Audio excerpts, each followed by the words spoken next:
오늘 말씀은 히브리서 1장 1절에서 14절의 말씀입니다. 1절에서 8절까지만 읽도록 하겠습니다. 옛적의 선지자들 통하여 여러 부분과 여러 모양으로 우리 조상들에게 말씀하신 하나님이 이 모든 날 마지막에는 아들을 통하여 우리에게 말씀하셨으니 이 아들을 만유의 상속자로 세우시고 또 그로 말미암아 모든 세계를 지으셨느니라. 이는 하나님의 영광의 광채시요 그 본체의 형상이시라. 그의 능력의 말씀으로 만물을 붙드시며 죄를 정결하게 하는 일을 하시고 높은 곳에 계신 지극히 크신 이의 우편에 앉으셨느니라.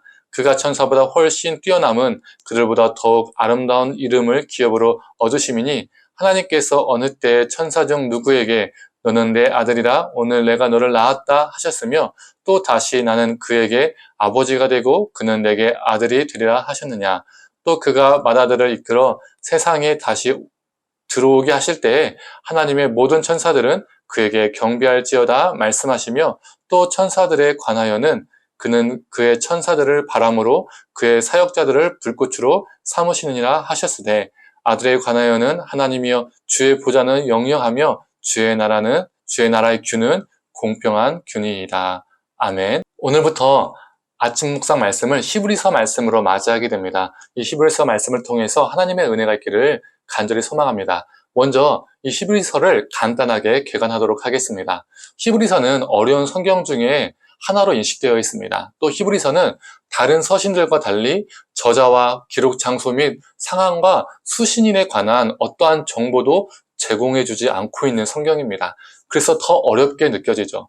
먼저 히브리서를 바울 서신으로 보는 분들이 많이 있습니다.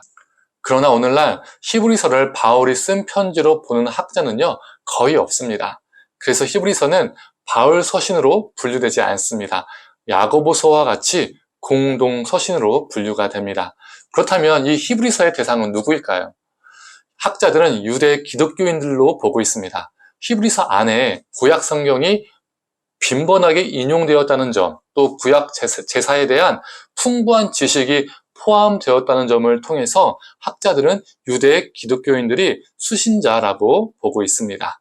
유대인들은 구약 성경과 구약 제사에 대한 어느 정도의 지식을 가지고 있기 때문이죠. 만약 수신자가 이방 기독교인들이라면 구약 성경을 많이 인용하고 구약 제사를 많이 언급한 히브리서를 이해하는데 상당히 어려움이 생길 수밖에 없습니다.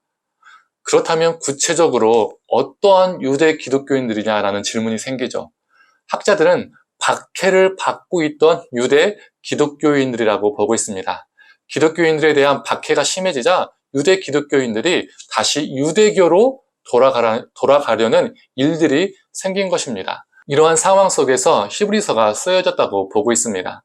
이제부터 1장을 살펴보면 히브리서 1장은 계속적으로 하나님의 아들에 관하여 증언하고 있습니다. 하나님의 아들은 만유의 상속자시며 모든 세계가 하나님의 아들 통해서 지어졌음을 말합니다. 또 하나님의 아들은 하나님의 광채시며 본체의 형상이시며 말씀으로 만물을 붙드시는 분이시며 죄를 정결케 하시는 분이라고 말하고 있습니다. 또 하나님의 우편에 앉아 계신 분이라는 것을 말하고 있습니다.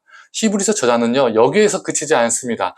계속해서 하나님의 아들이 어떤 분인지를 증거합니다. 하나님의 아들은 의를 사랑하고 불법을 미워하며 땅의 기초를 놓으신 분이시며 하늘도 지으신 분이십니다. 이 세상 만물은 멸망하거나 낡아지지만 하나님의 아들은 영존합니다. 이렇게 히브리서 1장은 하나님의 아들에 대하여 계속적으로 증거합니다. 이 하나님의 아들이 누굽니까? 바로 예수 그리스도이십니다.